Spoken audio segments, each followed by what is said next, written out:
bilang isang abogado, ano ba ang pananaw ninyo sa kasong kinakaharap ni Senador Marcoleta, indirect bribery at saka plunder?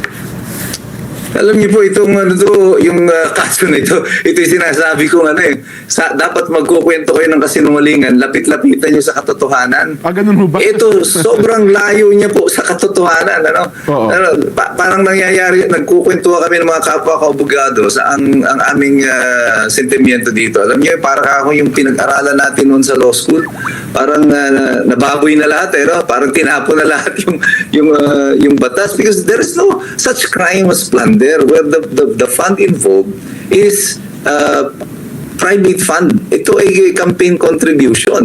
Mangyayari lamang po yan kung itong fund na ito ay ginamit in exchange for a promise of a contract or a project.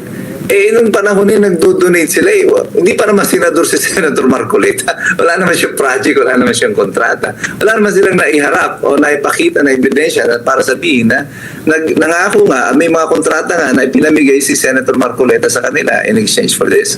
So ito talaga yung mga tipo ng kaso na alam niyo yun, yung pilit na pilit ba, para kang ang pagwawangis ko nito, halimbawa dati kang small, ang size mo, eto mabaka, extra large ka na. Tapos pilit mo yung sinusuot yung t-shirt mo na small, tapos pag naisuot mo, uy, kasya pa, bagay pa sa akin. Ay, naputok na yung taba mo. Ito na yung itsura noon.